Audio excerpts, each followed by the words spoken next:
안녕하십니까. 좋은나무교회 담임목사 이강호입니다. 오늘은 저와 여러분들이 함께 교회대면 기도 40일 39번째 시간 말씀을 이루시는 기도에 대해서 같이 나누도록 하겠습니다. 2차 대전의 마지막은 원자폭탄이 나가사키와 히로시마에 떨어져서 끝이 났죠. 그런데 이 원자폭탄은 오펜하이머라는 사람이 만들었습니다. 상대성의 이론을 근거로 하여 만들어졌죠. E는 이퀄 MC 스퀘어인데요. 아인슈타인이 상대성의 이론을 얘기를 했을 때 오펜하이머는 그 이론이 맞다고 믿었습니다. 그리고 그 이론을 근거로 해서 원자폭탄을 만들었죠. 자, 그러면 이 내용을 한번 살펴봅시다. E는 이퀄 MC 스퀘어, 그 다음에 아인슈타인, 그 다음 오펜하이머가 있습니다. 아인슈타인은 E는 이퀄 MC 스퀘어라는 이 공식을 만들었습니다. 진리죠. 이게 핵분열을 하게 되면 수많은 에너지가 방출한다라는 내용입니다. 근데 이것을 누군가가 믿지 않았다면 이것은 그냥 말로 끝나버렸을 거예요. 그리고 아무런 일도 나타나지 않았겠죠. 그런데 이 일은 오펜하이머라는 사람에 의해서 분명히 확신 있게 받아들여졌고, 그리고 그는 이것을 실험실로 가지고 가서 실제로 그 일을 만들기 위해서 꾸준하게 전쟁 기간 동안 애를 썼습니다. 그리고 원자폭탄이 태어났죠. 가공할 만한 이 폭탄은 많은 사람을 죽여서 가슴 아픈 일이지만 이 일은 우리들에게 한 가지 분명한 진리를 말씀합니다. 아, 그렇구나. 분명히 무엇인가가 이루시려고 말씀하신 하나님의 말씀이 있으시고, 그리고 그 말씀이 실체로 이루어지는구나. 그런데 이 말씀이 실체로 이루어지는 이 일을 우리들이 어떻게 봐야 될 것인가? 그것은요, 말씀을 믿는 사람에게 주님께서 그 말씀이 실체가 되게 하십니다. 그 안에서 역사하시는 말씀의 능력이 있는 거죠. 자, 그러면 이것을 어떻게 볼까요? 다시 요약을 해보면, 아인슈타인은 진리로 E는 이퀄 MC 스퀘어를 만들었습니다. 근데 이 진리인 E는 이퀄 MC 스퀘어를 오펜하이머가 믿었어요. 그리고 공장에서 실제로 원자폭탄이 나타난 것입니다. 이것을 성경에 실제로 다시 한번 살펴보도록 하죠. 제가 민수기 35장 33절의 말씀을 읽어드리겠습니다. 너희는 너희가 거주하는 땅을 더럽히지 말라. 피는 땅을 더럽히나니 피 흘림을 받은 땅은 그 피를 흘리게 한 자의 피가 아니면 속함을 받을 수가 없느니라. 그러니까 어떤 피가 흘려져서 그 피로 인하여서 땅이 더럽혀졌으면 그 더럽혀진 그 땅은 하나님께서 복을 주시고자 하시는 대로 움직일 수가 없다, 그런 내용입니다. 자, 그러면 이 내용을 저희들이 다시 한번 살펴봅시다. 그러니까 속칭 그 일로 우리들 성경적인 용어로 보면 땅이 저주를 받았다, 그런 내용이에요. 자, 그럼 열왕기상 18장의 내용을 한번 봅시다. 이것은 여러분이 아시듯이 엘리야가 제사를 지내는 장면인데요. 그러니까 이세벨의 바알 선지자들 450명과 함께 이렇게 제단을 쌓아두고 서로 기도를 하는 그런 장면입니다. 자, 36절을 보면, 18장 36절을 보면 이렇게 기도를 드립니다. 저녁 소재 드릴 때 이르러 선지자 엘리야가 나아가서 말하되, 아브라함과 이삭과 이스라엘 하나님 여호와여, 주께서 이스라엘 중에서 하나님이신 것과 내가 주의 종인 것과 내가 주의 말씀대로 이 모든 일을 행하는 것을 오늘 알게 하옵소서. 내가 주의 말씀대로 이 모든 것들을 행하는 것을 오늘 알게 하옵소서. 주님 말씀하시거든요. 그런데 이 일에 대해서 이렇게 말씀하십니다. 38절에 응답을 하셨는데, 이에 여호와의 불이 내려서 번제물과 나무와 돌과 흙을 태우고 또 도랑이 물을 흩은지라. 백성이 여호와 그는 하나님 이루시로다. 자, 40절에 보면 엘리야가 그들에게 이르되 바알의 선지자를 잡되 그들 중 하나도 도망하지 못하게 하라며 곧 잡은지라. 엘리야가 그들을 기손신으로 데려다가 거기서 죽이니라 라고 이제 말씀을 합니다. 혹자는 이 일에 대해서 엘리야 선지자가 너무 감정에 치우쳐서 이런 어마어마한 사람을 죽였다라고 이야기를 한 사람들이 있는 것 같습니다. 아닙니다. 그것은 성경의 해석을 잘못한 것입니다.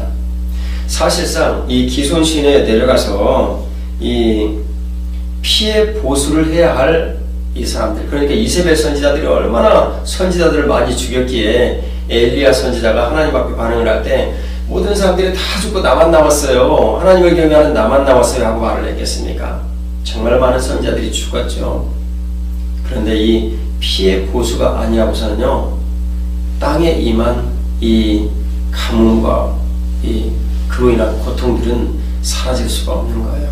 그래서 아합은 이 일을 마치고 산에 올라가서 기도를 드리다가 조망하는 이런 구름을 보고 큰 비의 소리를 믿음으로 들었다는 것입니다.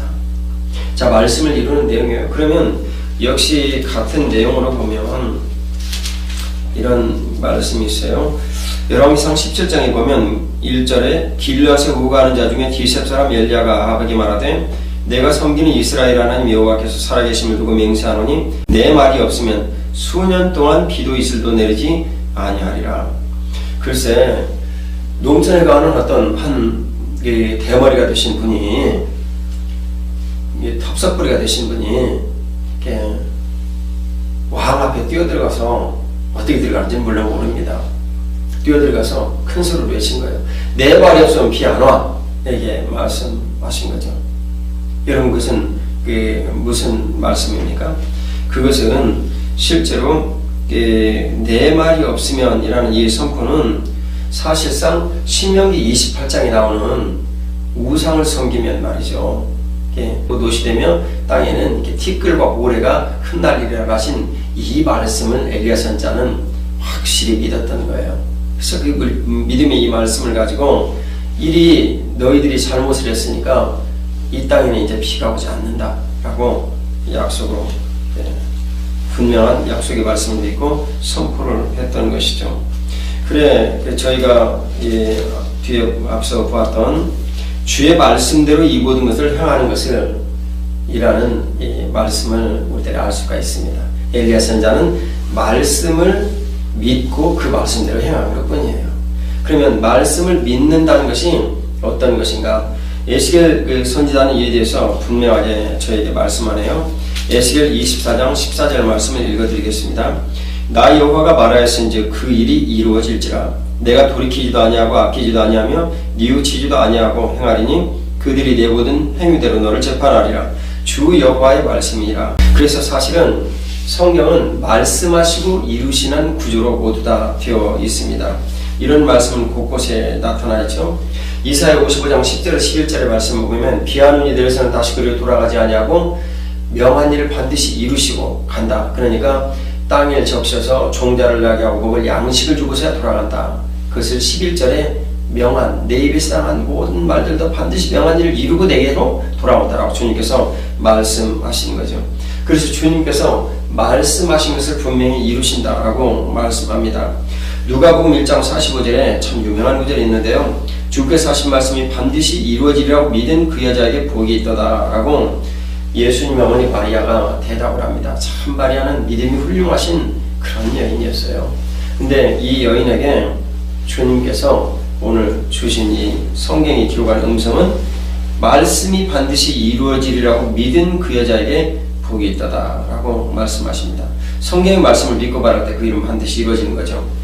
오늘 본문에 보면 10장 17절 로마서 10장 17절에 보면 그러므로 믿음은 들음에서 나며 들음은 그리스도의 말씀으로 말미암았다라고 말씀합니다. 히브리서 11장 1절은 믿음은 바라는 것들이 실상이요 보이지 않는 것들의 증거라 하시네요. 자, 앞에 저희가 아인슈타인의 상대성 이론을 얘기를 나누었죠. 오펜하이머가 믿고 이 원자폭탄이 태어났다라는 걸 말씀을 드렸는데 이 로마서 10장 17절과 히브리서 11장 1절을 합해보면 이렇습니다. 그리스도의 말씀을 들음으로 믿음이 생기고요. 믿음으로 바랐더니 실상이 되더라. 그러니까 말씀을 믿어 실상이 된다는 것을 여기서 분명히 알 수가 있죠. 믿음의 증인들이 그렇게 살았다는 말씀이고요. 그래서 히브리서 11장은 믿음의 장이라고 부르죠. 자, 그런데 이 모든 것들에 대해서 실상을 저희가 한번 알아볼 필요가 있습니다. 신천지분들이 실상비율이라는 것을 말하네요. 실상이 되었다. 근데 그것은요, 그분들이 이야기를 하는 이 실상에 대한 이런 내용이 실상이 아니고요. 성경은 실제 말씀하시고 이루시는 것을 실상이라고 말씀합니다. 실체가 되어 나타나는 것이죠. 어떻게 해요? 우리가 약속의 말씀을 믿을 때 말이죠. 실상이 되어 나타나는 것입니다. 그래서 이 실상이 되는 이 일을 어떻게 해야 되는가? 말씀을 주님께서 우리에게 약속을 주셨다는 것을 우리가 믿고 말씀을 하나님 앞에 아려는 거예요. 그래서 기도를 우리들이 이 말씀을 믿고 드리는 이 기도를 요약을 한번 해볼 필요가 있겠네요. 그럼 이 기도는 뭐냐면 하나님 아버지의 뜻을 우리가 여쭙니다. 그리고 그것을 내 뜻으로 받아들여서 내가 하나님 앞에 기도를 드리는 것이죠. 이게 기도의 정의입니다. 왜냐하면 우리는 주님의 피조물이고요. 우리가 예수 그리스도를 영접했을 때 그분은 주인이시고 나는 그분의 종이거든요. 그러니까 내가 종으로서의 분명한 태도를 가지고 주님께서 주신 말씀을 내 뜻으로 받아들여서 그 일을 이루어 주십시오. 그래서 이 일을 이루시기 위해서 내게 필요하면 힘을 주시고, 내가 필요하면요 재물을 주시고, 내게 필요하면 지적인 능력과 소용도 주시고 건강도 주시고, 그 일을 주님께서 내 삶에서 이루십시오. 그리고 영광은 주님께서 받으십시오 라는 것이 기도의 분명한 정의입니다. 그래서 그 근거가 예수님의 이름이 되는 것입니다. 왜냐하면 주인 되신 예수님의 뜻을 쫓아서 내가 아뢰었거든요. 그러니까 주님께서 내게 뜻하신 이런 일들에 대한 분명한 근거로 저는 예수님의 그 뜻의 이름, 위대하고 놀라우신 예수님의 그 분명한 명예가 걸린 예수님의 이름으로 저는 분명히 기도드릴 수가 있는 것이죠. 그럼 주님께서 이 일을 통해서 드린 대표적인 기도는 어떤 기도이겠습니까? 그것이 바로 말씀을 이루시기 위한 대표적인 기도가 겟세마네 기도입니다. 주님 말씀하셨죠. 너무나 그분은 전지하셨기 때문에 고통스러운 이 다가오는 일을 알고 계셨습니다. 주님, 할 수만 있거든 이 잔을 내게서 옮겨주십시오. 그러나 내 뜻대로 마옵시고 하나님 아버지의 뜻대로 하십시오 라고 말씀을 이루시는 기도를 들으셨다는 것입니다. 주님은 말씀하셨으면 분명히 이루셔야 된다는 것을 예수님은 알고 계셨던 것입니다. 그래서 저와 여러분들이 거하는 교회의 이 기도를 주님께서 들으신다면 그 말씀의 영향력이 교회를 통해서 세상에 미치게 되겠죠. 왜냐하면 교회는 세상의 빛으로 보내신 거거든요. 그러니까 이 교회의 기도가 드려진다라는 것은 세상의 빛이 되어라라는 말씀을 알 수가 있어요. 한국교회에 그럼 이단의 문제는 어떻게 일어났을까요? 기도의 능력이 위축이 되어서 말씀의 영향력이 세상 만물에 미치지 못한 결과가 결국 이단이 특세하는 결과를 만들고 말았습니다. 그럼 우리가 하나님의 말씀을 믿는 믿음으로 교회를 또한 사용하시고 나 개인을 사용하신다는 분명한 믿음으로 우리가 말씀을 전해야 되는 거예요. 그리고 그 말씀을 근거하여 기도해야 되는 거예요. 그 말씀을 인하여서 주님께서 교회를 통해 영광받아 주신다는 것을 우리가 믿어야 되는 거예요. 빌립보서 2장 15절 11절 말씀이죠. 그래서 그것을 우리 하나님 앞에 그 10절 11절 이 말씀을 영광으로 올려드리는 것입니다.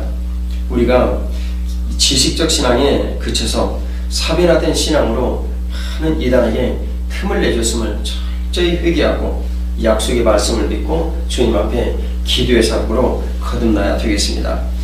여러분들을 통해서 말씀을 이루시는 기도를 주께서 반드시 들으시고 응답하십니다. 오늘도 주 예수 그리스도의 거룩하신 이름으로 축복합니다. 감사합니다.